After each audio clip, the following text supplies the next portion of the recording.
What is up? Welcome to a special Saturday edition of 8-Bits. Of course, we were gone traveling or doing whatever yesterday, so we decided to make up the day, and here we are, a different time slot, but a lot of people saying, hey, I finally get to tune into a show live. We're glad that we could finally service you folks. Hello, I'm djWHEAT, joined as always by itmeJP and Greenspeak. And we're about to talk about video games once again. Gentlemen, how you been? What's up? I've been good. Jeff's had a lousy week, apparently. I've been on planes all week, but I know you just had a red-eye week, so... I'm feeling the week, for sure. For sure. I think we decided that JP is going to carry the show. Yes. You and I are just going to kick back. Yep. Maybe we could play Hearthstone. Do a little challenge. And let JP talk for 2 hours. Yeah. You know, just let it fly, let it soar. JP, wings spread like an eagle. Carry. Yeah. Exactly. You guys can get on my back. Yeah, I was in Edmonton, Canada, and then to Austin, Texas. So I had to basically like traverse North America. Is that a direct flight? Like? Oh hell no, yeah, no. Okay. And that's part of the problem. None of the flights were direct. San Francisco, Edmonton, Austin, back to San Francisco. So I don't know how many planes I was on this week, but it was too many. Man, Austin's terrible to fly into. They have a very small airport. A lot better than Edmonton. Gates? A lot better than Edmonton. I don't know if you guys have ever been to the airport in Edmonton. That is the closest you're going to get to Canadian Nazis. Yes. Wait, it's unbelievable. Jeff, I think I had to go through Edmonton once on my way to... Where is Edmonton? Way up there. Up east or west? West. Okay, no, it wasn't. It wasn't Edmonton. Somebody in chat can probably. No, you're right. I was on. It was in Alberta. It was on the east. It's in Alberta. Yeah, I have that American geography deficiency that we all have. Oh yeah, where we're all just stupid when it comes to maps. We're just like, yeah. Unless they're video game maps or the U.S. Exactly. Yes. Yeah. I can tell you anywhere in Britannia what's going on. Right. Exactly. Or Azeroth. Yep. But yeah, and the Edmonton customs, man, they're just hardcore. If you're going up there for business, which I was, they don't want to have anything to do with you. Really? And it basically boils down to, and it's like, I get it, you know, it's like they don't want you working up there because you're taking away jobs from there. So even if you're just there for 2 days like I was, the work, like I was going up there for meetings, and then the meetings were going to be followed by work that I had to type. And they asked me, you know, I said, I'm going there for a meeting. It's a meeting. So, and then I'm going to write a report. And They're they said, taking our jobs. Exactly. Well, you're going to write the report in here in Edmonton? I was like, no, I'm going to write it back in the USA. So, but I had to go through that. Wow. And yeah. Customs are a pain, man. When I flew, I was flying out of Montreal back to Texas. And for some reason, they're like, sir, we're going to need you to step back here. And I'm just like, what's going on? They're like, well, we'll talk with you soon. And I was just like, all right. So I'm waiting with like 4 other people in the back in an area I've never seen. There's like people walking around with like M4s on their back and shit. I'm just like, oh God, like what's going on? Are they going to come outside and shoot me? Like I'm just an American. I don't have any drugs on me. I promise. And then like 30 minutes pass and like, so what are you doing up here? And they go through this like 30-minute ordeal of like asking me what I'm doing there. And I'm just there for vacation. And they're like, oh, okay, well, sorry about that, sir. Your name came up to someone that's a wanted fugitive. And I was just like, awesome. What the fuck? Like, what's his name? They're like, well, it's John P. McDaniel. And I'm like, there you go. You assholes. I'm John P. McDaniel. I'm never coming back to Montreal. Fuck this place. Best bank robber this side of Canada. Yeah. I'll tell you, it's mine. Well, it's on topic. It's just not. It doesn't have anything to do with games. But when I came back from some trip, where the hell was I? Oh, I was overseas. I was in France with visiting my family. I came back through Dallas Fort Worth, and when I got there, I went through the passport control and all that. And when I got to the passport control, the woman like scans my passport. She says, "Hold on here a minute, sir." She gets on the phone. An agent comes over, and they escort me to this room Yeah. in the back where there's like 100 people. Oh, like all waiting. It was like the world's worst doctor's office. You know, it was like everyone's like, guys, I'm about to die. Tell my family. Yeah, there's like no English is being spoken at all, and like everyone there waiting. And I admit it's gonna sound terrible, but I was telling you like, you know, I'm an American white man. What am I doing in this room? You know, it just felt like it seemed like it had to be a mistake, you know, like I had no idea why I was in here. So I like went over to the guard at the thing, and he was like, "Don't talk to me, sir." You know, I'm like, fuck, I'm not gonna wait 100 people in line. Like, there's just no way. That's the nerve-wracking part. It's like, I have a flight in an hour. What the fuck? Right. That was the deal. I had it transferred. So Jeff confirmed racist, it says in chat. You know, I know. I was being extra white for a moment. But anyway, so I asked another person, because it really did seem like I was in the wrong room. Like, I didn't see anybody, you know, it was all, never mind. I don't want to go there. But I asked another guy, and he said, "Are you an American citizen?" And I said, "Yes." And he said, "Okay, you are in the wrong room." So I was in the wrong room. So they bring me to this other room where there's now like 5 or 6 guys waiting. I'm like, okay, that's fine. But then I said, like, can someone tell me what's going on here? Because like I didn't know what was going on, you know. And the guy takes a look at my passport. He says, "All right, I'll help you out." So he walks away.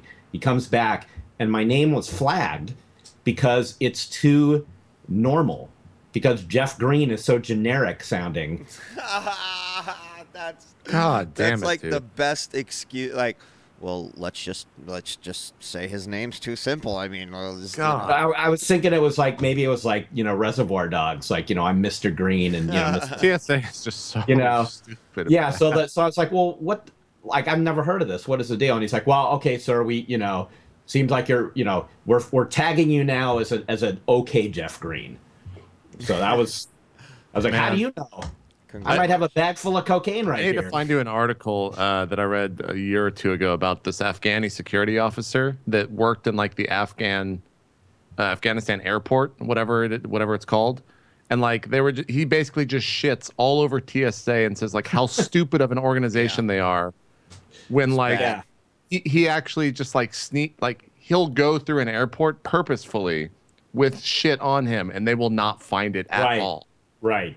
That's sort of how I felt. Like, if you're going to pull me aside and make me go through that shit, why don't you check me out then? Don't like, if you do that, like, with a bomb on them, they don't want to go sit in that room. They're just going to blow the bomb. Like, why you go put them in a small room? Just because I was annoying and I complained, I got off the hook. Yeah. Like, that should be, if you're watching this and you're a terrorist. Well, we're already on the terrorist alert. We're not going to be able to fly anymore ever again, Jeff, after this conversation. They're flagging the shit out of this episode. They all watch 8 bits. We're fucked. I love the TSA, and God bless America. No, I don't mind ranting a little bit about that topic. I think it's pretty funny. Sometimes I feel like their job is just to yell at people to take their laptops out of their bags. You know, it's just, and it's funny. It's like what flies in one airport won't fly in another one, and that's what I just laugh every time it happens. You know, I could send. Yeah. Since I've been carrying around a Surface and an iPad, I could set the Surface could go through 10 times, right? And then there will be the one dickhead who will be like, "So the way this looks on our X-ray, it's practically like a laptop. I'm gonna need you from this point forward to just go ahead and be putting that in its own bin, and stop wasting everyone's time here." And I'm just like, dude. Whatever. And you know what? Ever since, only Mr. Dickhead will always be the one. Interesting. They made me take my Wii out, and they're like, "Can you take the casing off?" And I'm like, "No, I can't take the casing off. It's a fucking game machine. Like, you think I put? I was like, do you think I put it? Look, there's not anything in there you got to worry about. Like, I almost said bomb in the middle of a TSA security checkpoint. I was like, wait a minute, hold your horses. Do not say that. You should have said, sir, the only thing in there is a shitty, outdated graphics card. Exactly. That would have been good. Oh, jeez, that's good. All right, let's talk about video. You know, we normally start off with what's playing, but I got to tell you, I think that to me, this is breaking news. This is fucking awesome. There's a part of me that is like really kind of, I don't know, nostalgic about this. I just think it's great.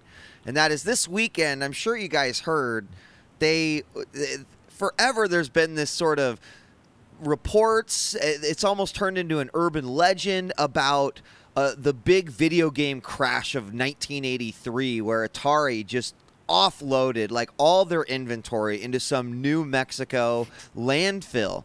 And this weekend, I believe it was an effort by Microsoft. Is that? Yeah. To basically create a documentary and tell this story, which I will eat this up because I love the history side of all this. And then they were going to spend the next 3 days, I think, searching this landfill. And I don't think there's a live stream. I think they're documenting it all. But just this morning, they did it. I think it was like 2 hours ago. Yeah, it was very recently. Just happened. And as someone who played E.T. and who had 50 2600 carts and just loved my Atari to death, despite the fact that it didn't do so great, I think this is fucking awesome. And I am so glad that something like this is getting documented in such a way because it is an amazing story. And it's like, look, how far we've come. Oh, that's not good. Google Drive didn't. It died.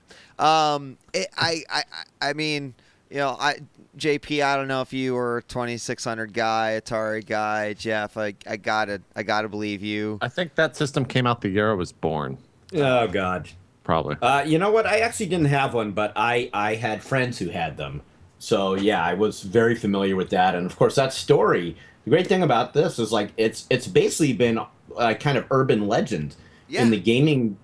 Well, not just the gaming world, in everywhere for like decades. And a lot of people just didn't even believe it was true. I think probably most people didn't believe it was true. It was fun to believe because it was such a great story, which is that after the movie.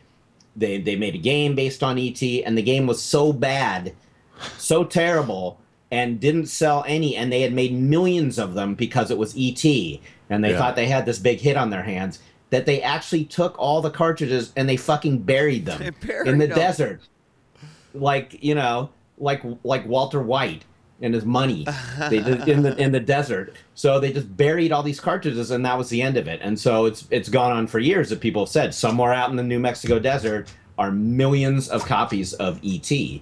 And it's been a joke in the community mostly. And today, history was made. It's awesome. It was. And we're looking at the image of a cart. And even Major Nelson says, the very first ET cartridge exhumed after 30 years, and it's in so surprisingly good condition. Yeah, it is. It's really God. It's so sad. It's so sad. People worked on that game. Yeah, it was. It was pretty bad. I won't lie.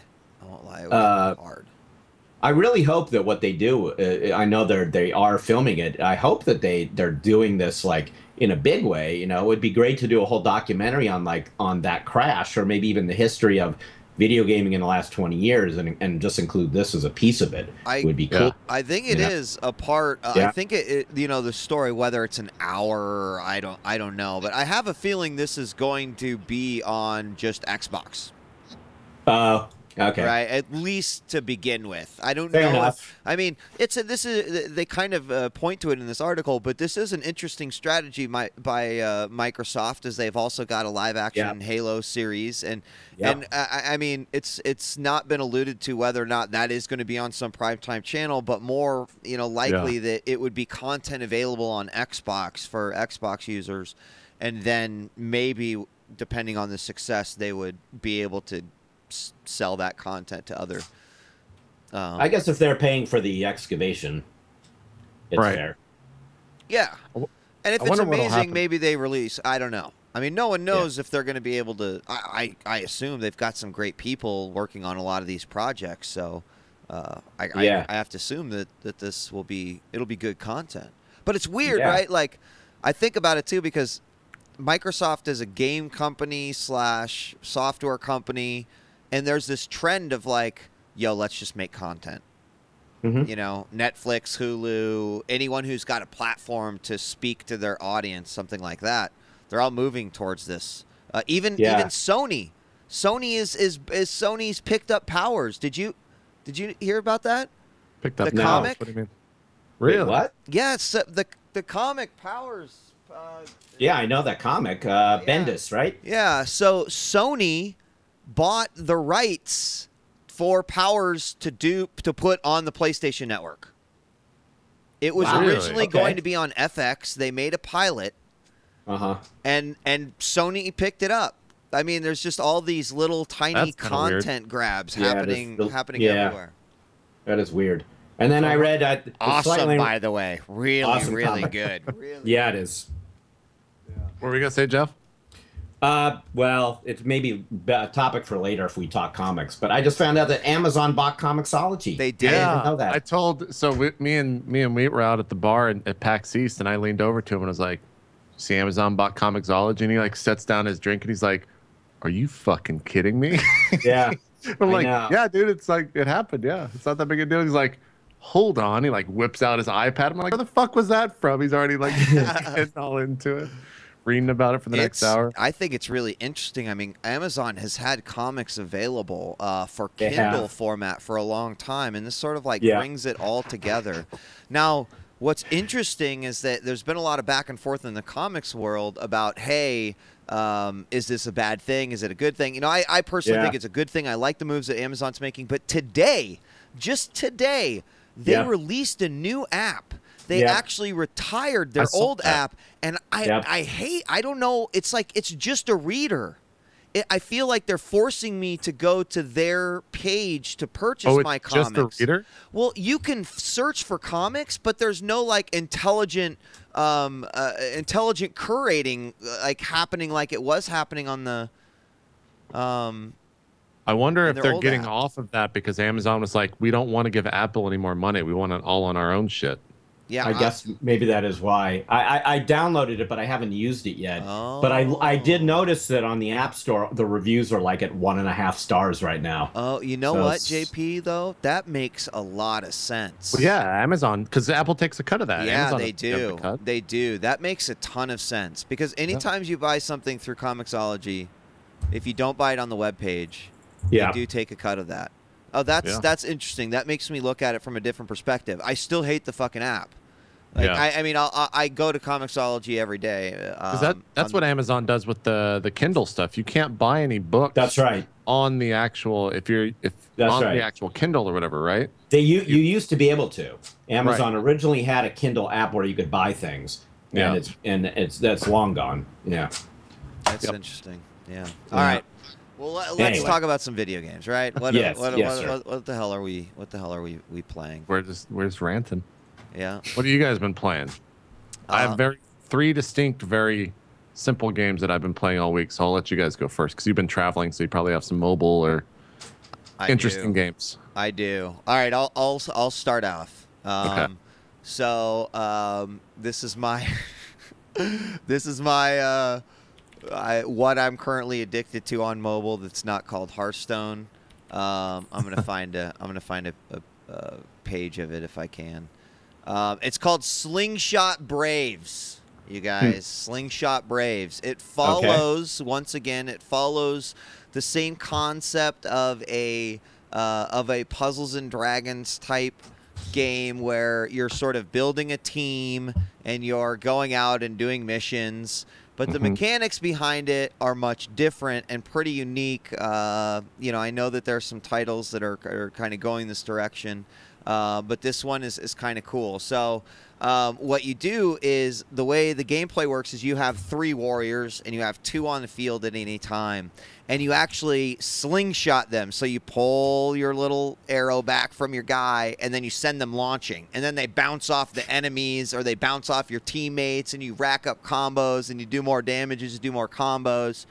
And then as you complete these missions, all these different resources drop. And you use these resources to just buff up your weapons, your armor, and like some other things on your item. And so it's just, or on your person. It's just one of these. Here, I'm gonna find some images. Yeah, what is it called again? It's called Slingshot Braves. Interesting. Yeah. Can you only have so many? It's here. I've got. What were you gonna say, JP? I was gonna say, like, what do you have to pay to do more shots per day, or like what's the? Oh, so there is like an energy mechanic. God, I want to play like a video because it's just like so. You can play a video if it's a mobile game. King doesn't own it. We should be good. Yeah, you're probably right. So I've got one right here. So they do have an energy system, a stamina system. Oh, wait a minute. Just by looking at the art, you're into this because it looks like anime characters. No, that's not. I mean, that's a bonus. That's why you're into it. That's a bonus. I see the art side. I'm like, oh, I see how Wheat found whatever. this. It's just a bonus. I'm not saying dude. it's a bad thing. I'm just saying that's why you got into it. Okay, this is actually like Android gameplay. So, but is it on the iOS too? It is on iOS, but this is actually from Android. So here, let me bring it back just a little bit. So you pull it back and then you let it go. And you like bounce off these things. He's got bad recording software. This shame on him. He shouldn't do that. That is not my stream. That is his bad recording software. God. Or he's playing it on a bad device. That's why I play on my games on iOS. So you see, it's just like that. So you kill some guys and you get some, and then you get money and resources and you build and power your team up, and it's like a pretty good mobile game. Oh, I was going to say the stamina system doesn't really impede. On like so you can just play all day long. You can just you probably can't play all day long, and I wouldn't see myself playing all day long. It's more like hey, here's 20 minutes. Okay, that was cool. But I would say you level up pretty frequently, JP, and every time you level up, they refill your stamina. So what the stamina system is more there for is they have these like special stages you can do that will let you say collect more money, and they cost more stamina because money is a little bit harder to get because that's where they want to try to in-app purchase you is to make you buy coins potentially, right? You could still get them in game. So instead they're like, well, you can play this stage for 10 stamina, but then you could only play it twice before your stamina's out, and you get coins. So it's actually pretty smart, and it is from a Japanese mobile company. And yeah, I can see the kanji. So that's what I was about to ask. They are quite they're getting quite good at figuring out better ways to monetize without making you go, this is so fucking dumb. That's good. Yeah. I haven't spent any money on this one, and this is the type of game that I would. So it's interesting how they do that. It's kind of I don't know how much else you have to say about the game, but I'm kind of taking the topic somewhere else. I have one more thing. Okay, go ahead. If you download this game on Android or iOS, add me on the friends list. If you put in my name djWHEAT for the code, then you and I will both get stuffs. So yes, let's embrace the power. There you go. Of cheating and gaming the system, and use my code, and then we both benefit. Do it for the greater good of my Slingshot Braves game. Yes. There you go. That's all I gotta say. There you go. That's why you brought it up. I feel like Japanese game development is like almost every company over there, except for I think Capcom even started to dip in it too. Is like focusing on mobile games. Like Square's even said, I think, publicly that they're going to start focusing on that, or they already have been focusing on that. Well, I mean, a lot of the Western ones are too, right? Yep. Right. I mean, right. Even if their focus is elsewhere, they're still dipping their toes into there. Yeah. And I think we'll hit on that a little bit later in the news here in the U.S. with GameStop closing GameStop stores across the U.S. and throwing in more mobile stores. But yeah. I can't get into the mobile gaming yet. I can't do it. It's so I hate massive. 3DS and Vita because I can't play That is the thing. That is why these companies cannot ignore it, because it is so fucking massive. And if you think about it, in Japan, in Korea, and in China, where mobile gaming is like and especially China, it's like console gaming, right? And mobile gaming, and the ban just lifted on consoles. Yeah, over there. so right. It's just I feel like that's definitely spread a lot with more Android devices and obviously all the iOS devices. Like the mobile platform is totally changing. Like the Asian countries have sort of been ahead of the game as far as that's concerned, and they are making some pretty damn good games. Yeah. So it's interesting. It's I think something that no company can ignore. Yeah. I'm pretty sure actually in Japan that like console games are now where they were once like they weren't deemed nerdy or geeky. That is like the stigma that comes with someone that buys a PS4 these days is like, oh, that person's a nerd, right? Like it's not a cool status thing anymore. It's actually looked down upon. And that everyone, even 3DSs are starting to go that way over there, and Vitas as well. It's all about cell phones over there now. Yeah, exactly. Yeah. It's just it's wild to me to think about that because like I can't stand mobile gaming. When you say you can't stand mobile gaming, you're including all mobile gaming, like you're including the Vita and the 3DS. Yeah, like you never had Game Boys in the past, or before you were on, Jeff. Like I bought a 3DS and like I bought Pokemon and I never played a Pokemon game before, and I was just like, the fuck am I doing? Like this is ridiculous. Like I mean, there have been amazing Advance Wars. Pokemon itself, well, you don't like Pokemon. See, the only one that got me like that I got halfway through was the new Zelda on 3DS. Okay, right. I still say that game's awesome, but it's like I guess I don't travel enough, or I'm not commuting enough that I don't have time to sit there and play it because if I'm sitting in my house, like I'm surrounded by game systems and like a great computer setup. So I get it. Yeah. But that's me. I'm the 1%, I guess, because like I don't get out. No, this is weird because that's why I stopped playing Hearthstone on my PC. It's like once I had that mobile, I was like, well, when I sit down on my PC, I don't want to sit there and play a card game. I want to play something else, you know, like, but mobile, it's like I'm just sitting there allowing whatever. It's perfect. And speaking that's why I didn't want. Yes, go ahead. Sorry. No. Go ahead. I wanted to mention about Hearthstone because you do it. Mobile is the mobile world is like fucking blowing up. They are going absolutely. I've seen so many people tweet about it this week. Nuts, absolutely all the arcade guys, the PvP online guys. They're all doing it. Everyone. I love it. And I'm obsessed. And so I'm I follow Touch Arcade. They're like where I get most of my mobile news from. And I was talking to Eli over there, and he says just like, dude, Hearthstone traffic compared to like it's taking the mobile world by storm.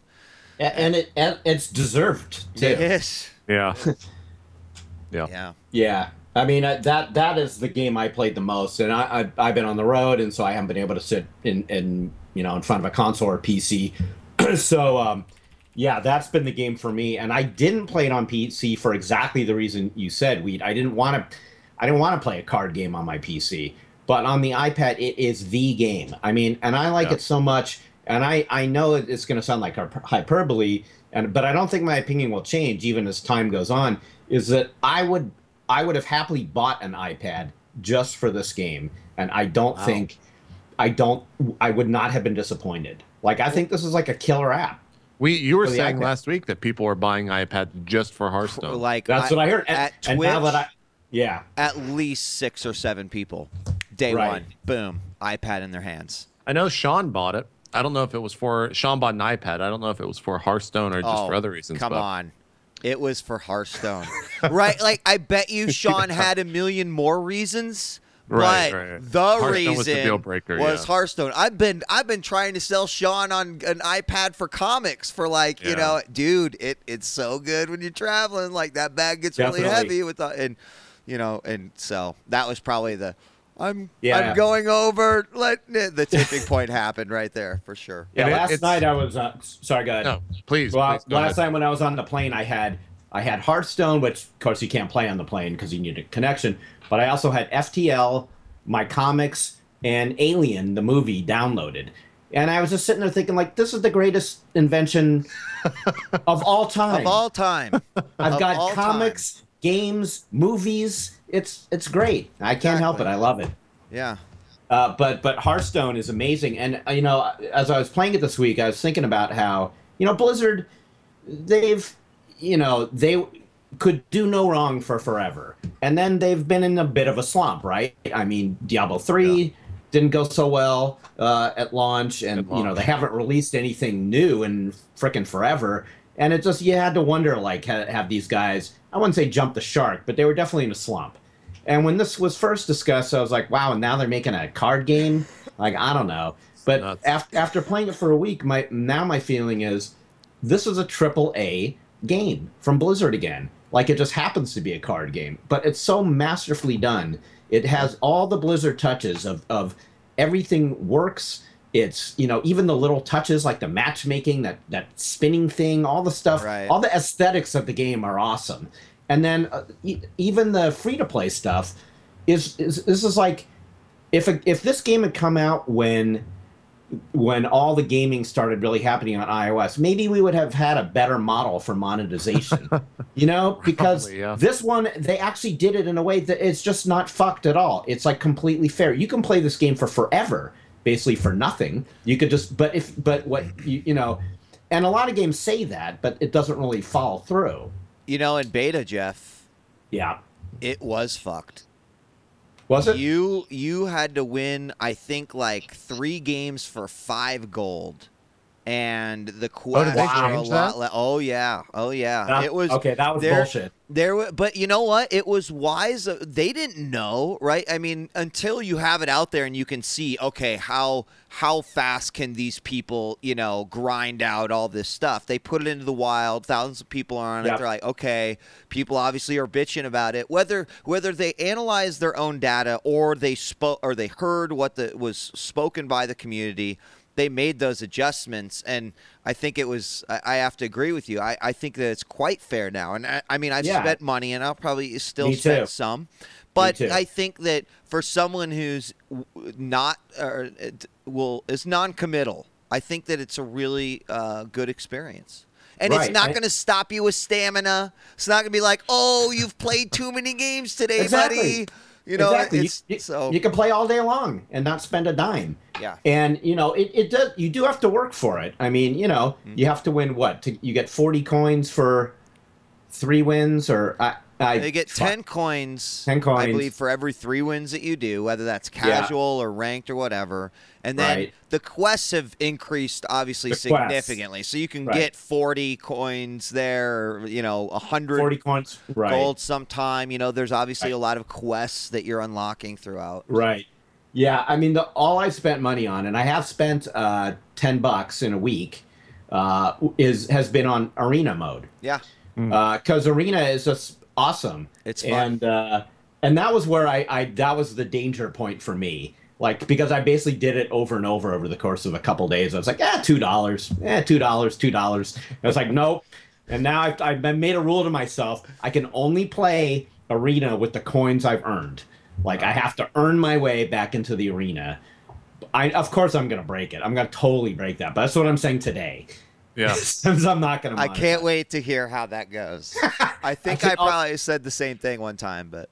Yeah. But it's such a good game. And what I really like about it, too, and when I was tweeting about it, I had a bunch of people in a row say, like, you know, it's good for like a day, or it's good for 20 minutes, but it's too easy, and it's sort of like a baby, you know, a collectible card game. Yeah, a lot of people. But when I asked the people who said that to me, because I asked every one of them, I think to a person, they were all, like, experienced or even, like, you know, competitive Magic players. So these are people who really knew this shit, right? Sure. And I think that this is what Blizzard traditionally has always done. They come in and they take a genre that was sort of like for a certain group of people that didn't really break out. Make it mainstream, and they just made it mainstream. I mean, they did it for MMOs with WoW. Yep. They did it for RTSs with Warcraft back in the day. I mean, they're just really good at this. And, like, I can't argue with somebody who's going to say, like, oh, this is way easier than Magic. I mean, it is. It is. For a reason. But it's fucking fun. Yeah. Yeah. So that's been my game this week. I really wish there was a way to play it on an airplane, though. I mean, awesome. You are not an airplane with Wi-Fi? Not in, like, all the flights I had. Not one of them. That's. You didn't fly Air Canada when you went to Edmonton? No, I flew United. Oh man, Air Canada is actually like one of the best airlines in North America. It's great. Would it even have the juice to play something like Hearthstone? You know what I mean? I don't know. No, not. But it does need consistent. I've heard plenty of people play from the Air. Really? Yeah. Great game, and I don't see my addiction at the moment waning at all. But I do hope that they keep. I mean, you got to think they're going to be adding a bunch of stuff, right? You would hope. They announced this week more details on the.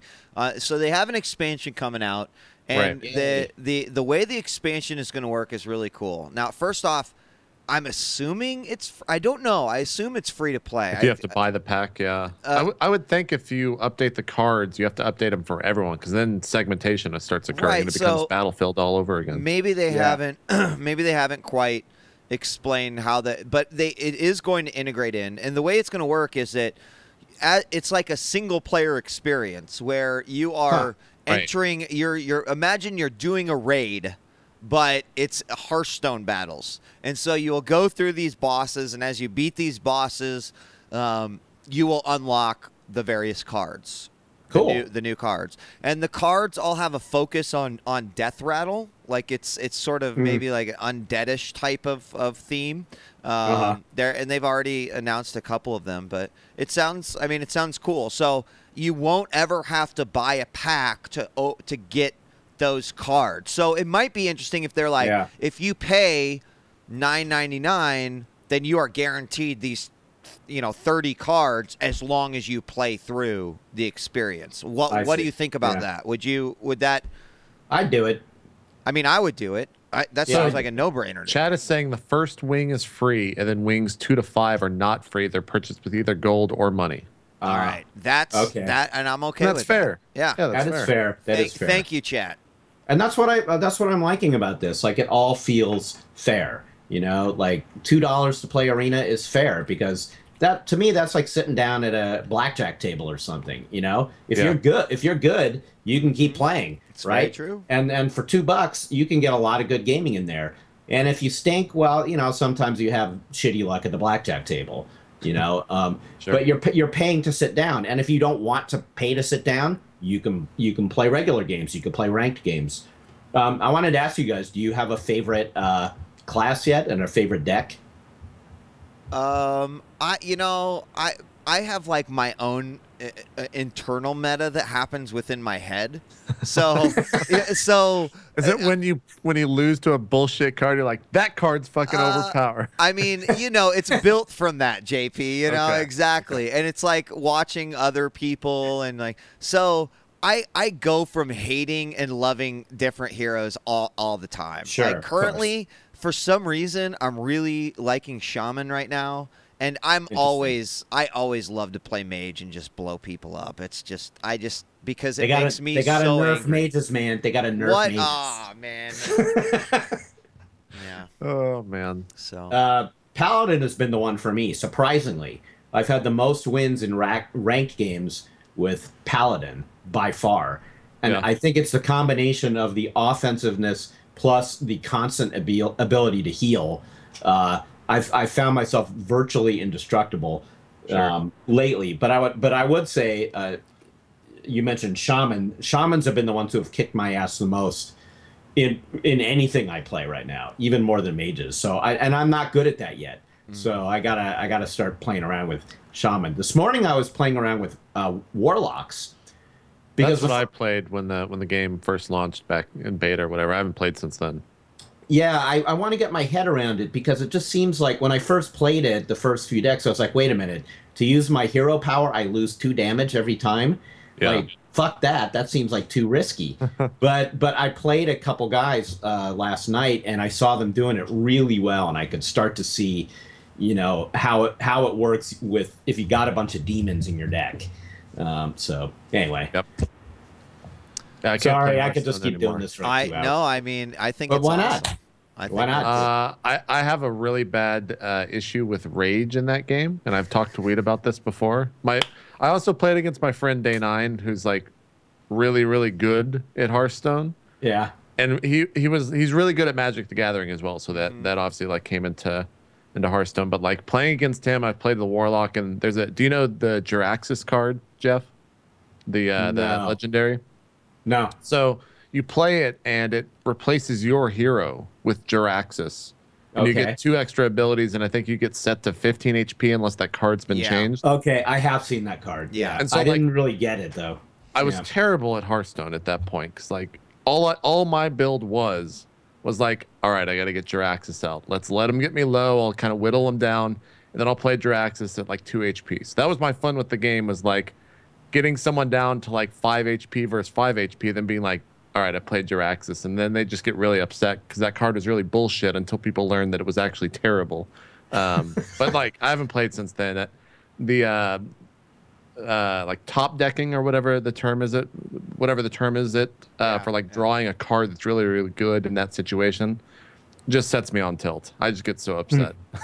I just like flip the table, get too pissed off at that shit. So. I haven't gotten mad at Hearthstone yet. I really haven't. I mean, I feel like, I don't know, we all, it's all a certain amount of just luck of the draw, right? I mean, I can't get pissed off at people when they draw lucky or I draw poorly. I mean, wait a little bit, because I have to admit, since Hearthstone has been released on the iPad, there's a lot of jobbers playing. There's a lot of newbies, and that's great. That's totally awesome. And of course, if you're playing ranked, that will change because you're leveling up. But even in arena.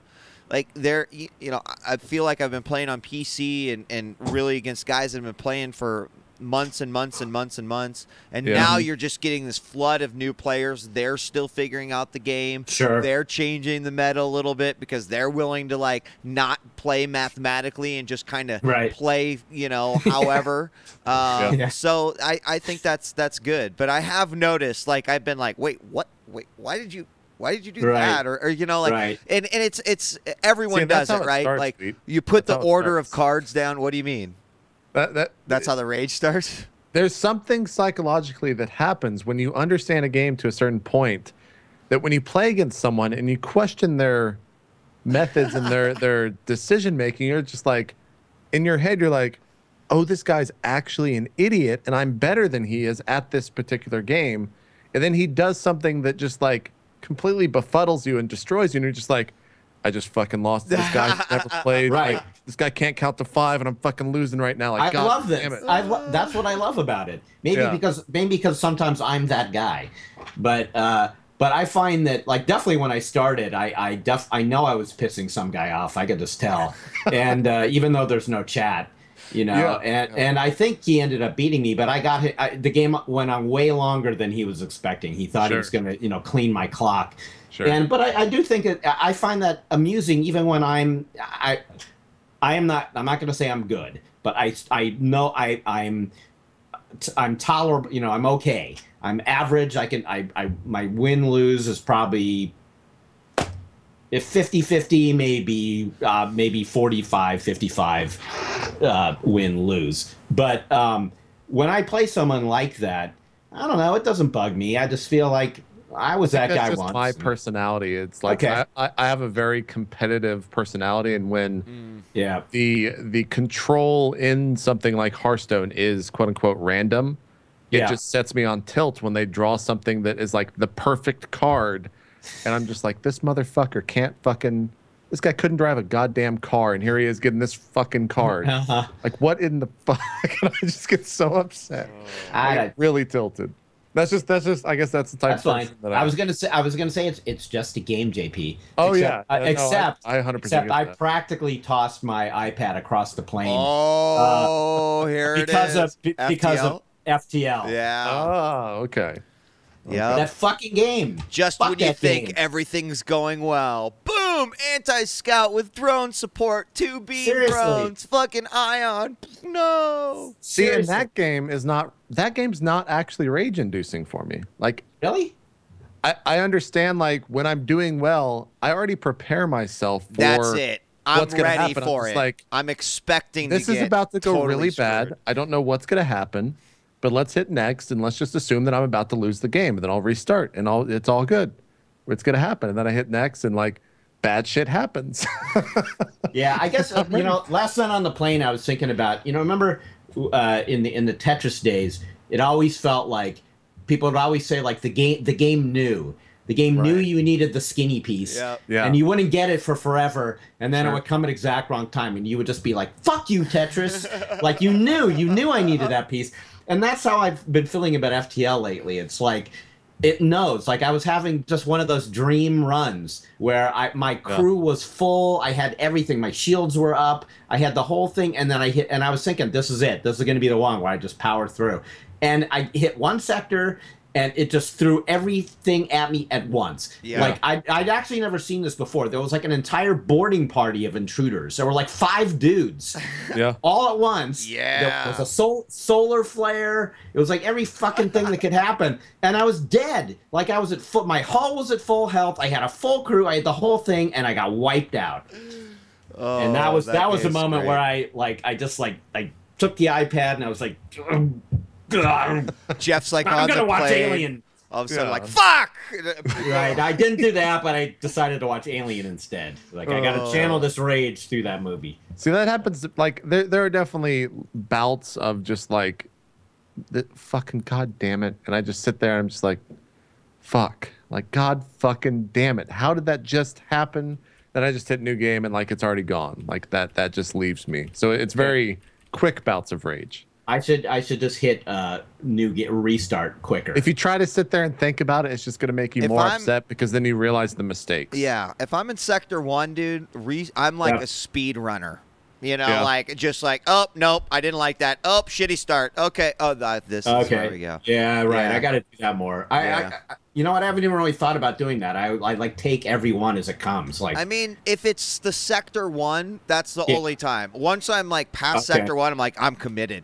At this point. Right. So I have no issue now with easy. Like, I can always get to the last sector, but I feel like the last boss or whatever, no matter what, there is no easy on that boss. It is always like the same level of hardness. Because like I've gotten to him like 10 times, and I the only time I ever beat him was actually last weekend when I was recording for YouTube. And I started off like saying, all right, I'm terrible at FTL, guys. Like, don't come to watch pro plays, et cetera, et cetera. And then I end up beating the game on easy, and I'm just like, this is the first time I've ever done this, guys. I don't know what to say. Like, it was a really strange experience. Yeah. But the last boss just seems so fucking difficult. He's so hard. I agree.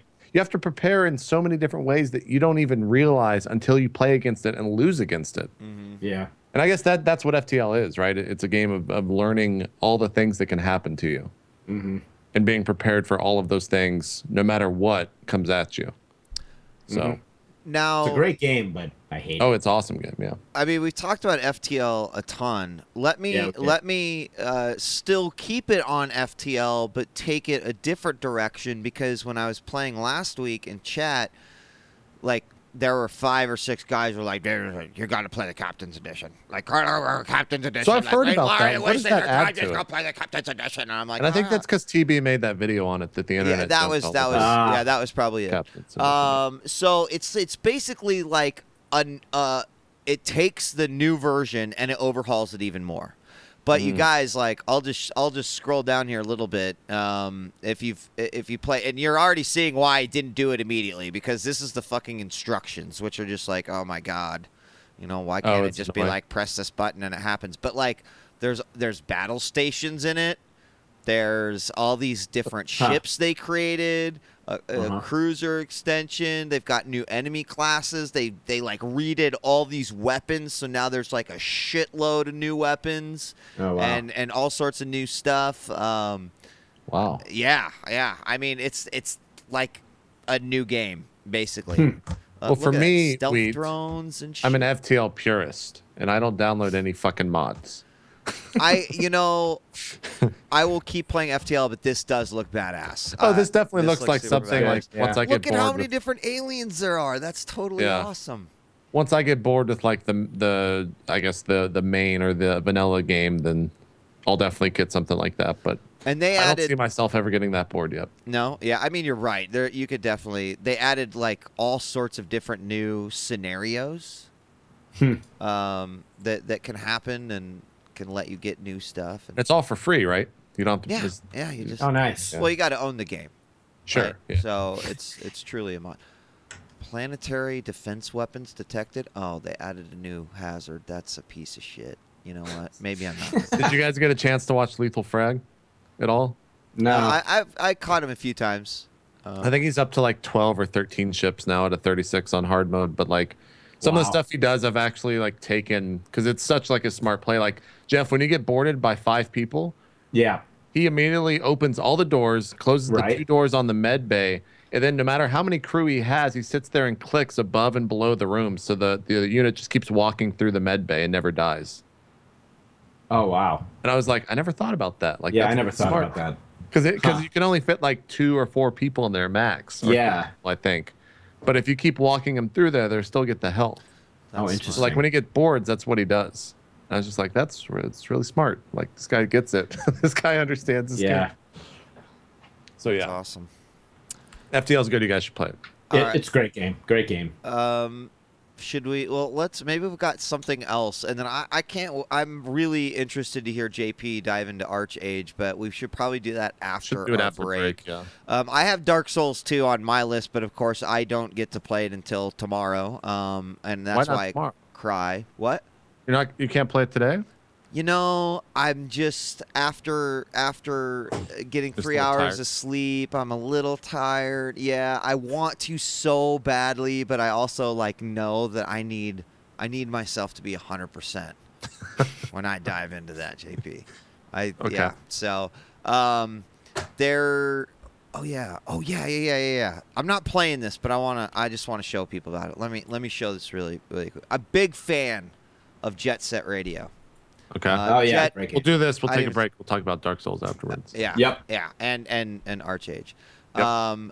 This is an alpha, some alpha footage of a game called Hover,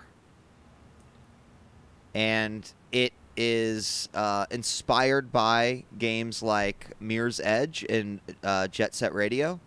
And even has the guy who did the music for Jet Set Radio as a part of the team, which is totally awesome because that was one of the reasons why I loved the game. But this game, and this is just alpha footage, you guys, this game is so awesome and right up my alley. It's just basically, I mean, we don't know that much about it, but in the alpha footage, they show you in this giant city. And you are, on some sort of rollerblades, and it almost has like a Titanfall-esque, wall jump capability. It looks like you're doing tricks in the air. And again, like, I'm not sure what the ultimate goal will be. It could just be like points and challenges and scores that way, maybe racing. That looks really cool. Oh, wow. It doesn't. It look awesome. Yeah, that does. And the physics and the momentum look really sweet. Like, I mean, dare I say almost Quake-like, where it just seems like you'll watch them continue to get more and more and more and more speed. Yeah, I'm pretty interested in this. Like, I don't know what they say there's no weapons or anything. It's all kind of is this like Kickstarted, or is this just privately funded, or what's going on? Kickstarted, but the game's already greenlit on Steam. So it's one of these things where I think no matter what, it's coming out, right? Like no matter what, this game will see the light of day. I don't know, but I'm really I loved Jet Set Radio. And they might want to work on that frame rate. Yeah, I don't know if that's just the YouTube not playing well with with XSplit or what. Is it solid Wheat on your end? Fluid? Yeah, it's probably running at like 25 FPS in this video. Oh, okay. So it's not like it's not like a 60. I know. I was being a dick, but I was thinking it would be fun if somebody actually made a game like this, where it was actually running at 30 FPS, but the game was like it was running at 2 FPS. Like that was the game. So think about your next move. I'm gonna make this game. I'm not gonna talk about it because I'm giving away my genius idea. There you go. Yeah. Yeah, I don't know why it was. Maybe it was just because it was a full. But I'm seeing the video now. Yeah, it was running a lot better than that on my side. So. Sure. Okay. What's the name of that again? Jeff? It's or Hover. Hover. Yeah, that looked good. Yeah. Okay. Trying to see. Okay, so yeah, Hover Vault of Gamers is how you look it up. Yeah. Yeah, it's already greenlit. Wow. Yeah. And it did get kickstarted live. in like 3 days or something. Wow. Yeah, I'm gonna go look at the Kickstarter. It did take. What was that at? Yeah, so only 38,000 gold, and they're at 47,000. So. Yeah, go. My attempt to show the video did do it justice. So that's what happened. I was just giving you a hard time. No, you were right. It was shit. But it wasn't the game. It was totally full screen YouTube. Just does that. So. If you guys want to pledge 10K or more, you could be the one of one leader edition. You could be one of the important characters of the storyline. Yeah. 10K. 10K. Sure. Be in the game. I love Kickstarters. They're so interesting to me. But Boom. we should probably take a break. Let's take a break. When we come back, talk some Dark Souls. I can't wait to hear about Archage, which JP said, I'm loving this game. I'm like, oh, I can't wait to hear what it's all about. I'll get my snake oil ready. Yeah, get it ready. Oh, God. I gotta go find the vial. All right, guys, we'll be right back with more 8-Bits in just a moment. Don't go away. Hour 2 coming at you right after this.